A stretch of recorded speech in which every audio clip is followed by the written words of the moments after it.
fancy you being here. Hello, hello, hello. Today, this evening, this night, this morning, whatever time it is, wherever you are in the world, I'm talking about public service broadcasting's The Last Flight, which is their, I don't know, is it fifth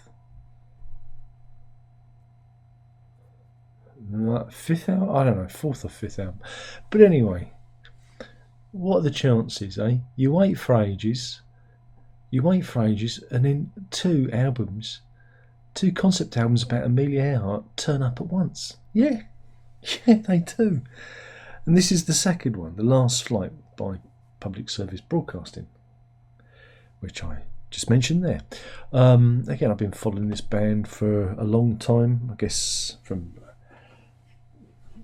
hearing Spitfire.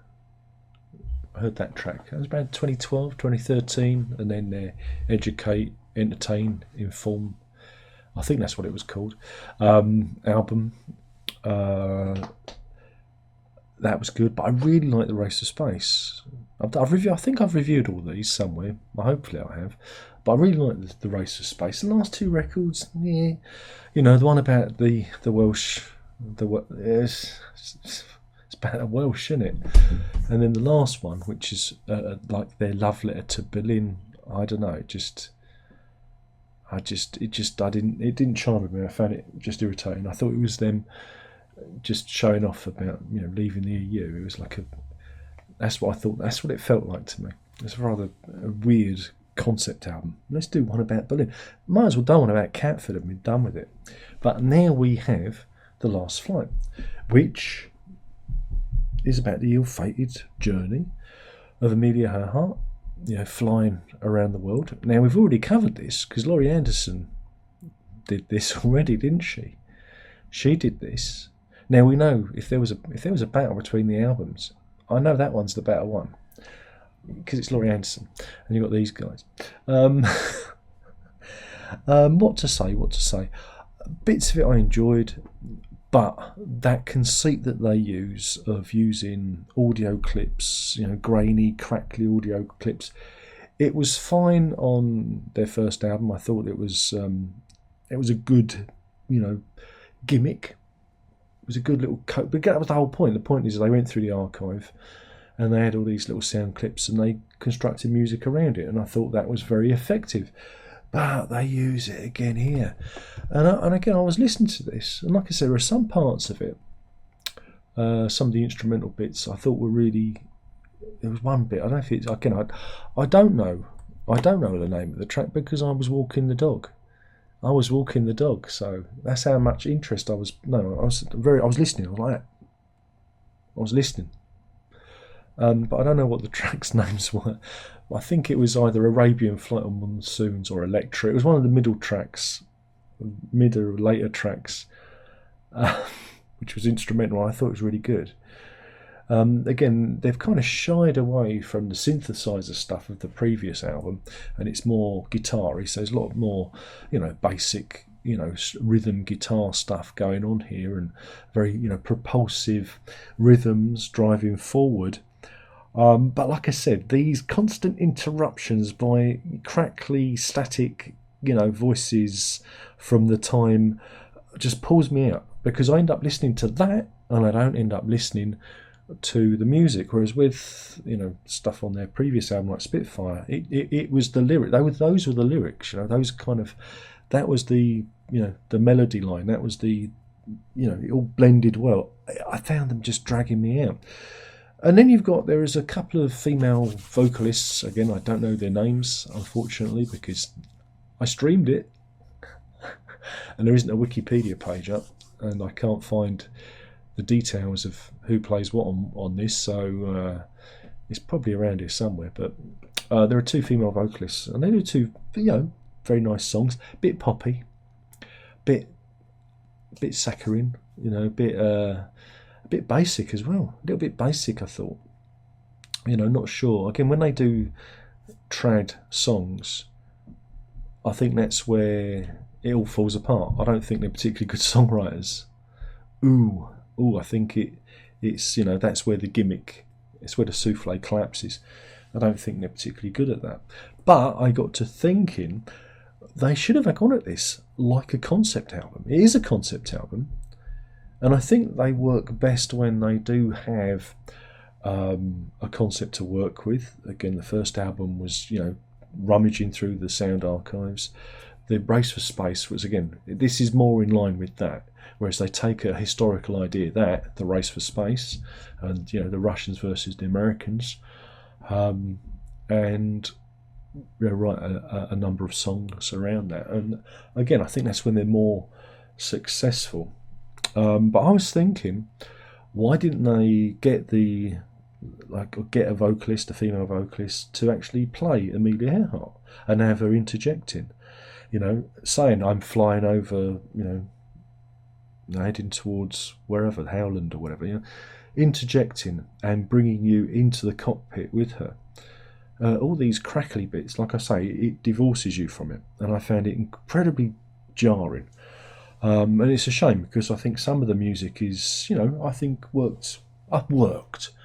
It's a shame that we've got 2 albums about the same subject matter, back to back, close together. If they'd have written it as a little play with actors, explaining what's going on, what this is, how this is going, keeping all those sound samples to a minimum. Again, there are some very poetic lines in the samples that they used. They could have been translated directly into song, into a female vocal. I was listening to it thinking, why didn't you get someone to sing this? Why didn't you get someone to sing this? But they didn't. And so I found it not as effective as the Laurie Anderson one. The Laurie Anderson one, she takes on the character. It's all about the character. And you're in the cockpit, You're in the headspace with them. And it's a journey. Whereas this one, you're outside the plane, watching the plane.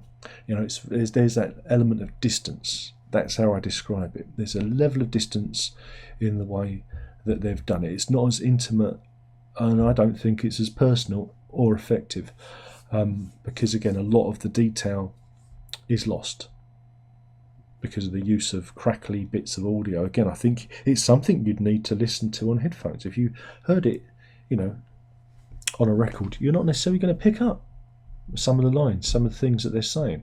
Whereas I had it in luggles, and so I picked all that up.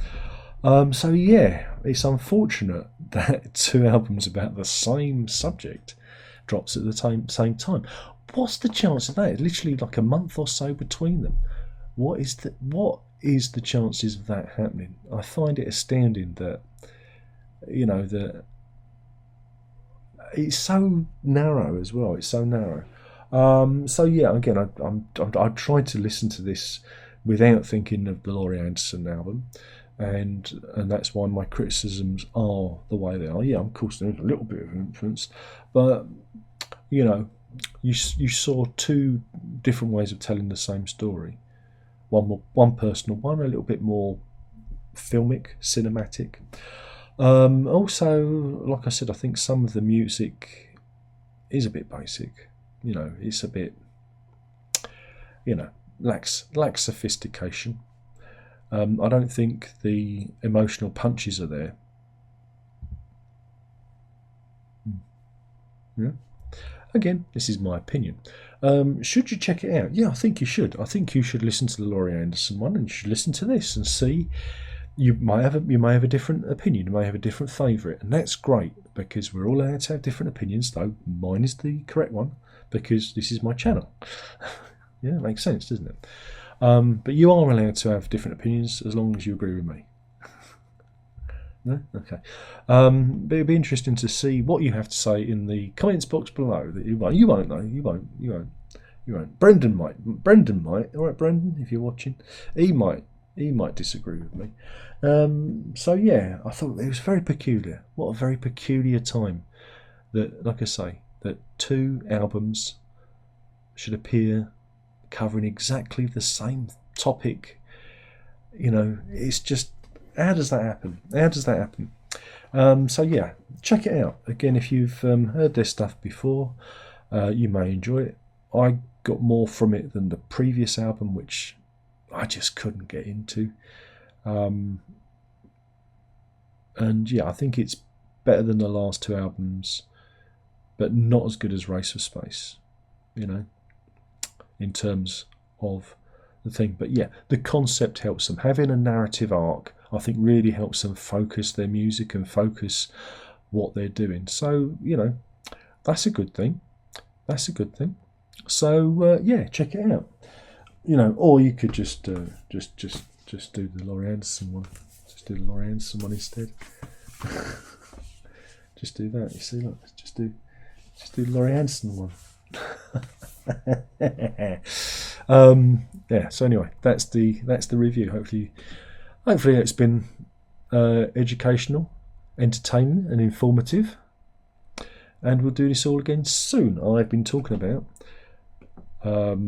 public service broadcasting's The Last Flight, which chronicles the last flight of Amelia Earhart, which is weird because I'm sure we've done this before recently. We're doing it again. Like I say, it's available on streaming, and that's where I listen to it. And yeah, like I say, listen to the Laurie Anderson one, and you hear two different ways of tackling the same subject, and I think that's amazing. I really do. I think that's great. Thank you for watching. There's one thing left to say, and that is prog on.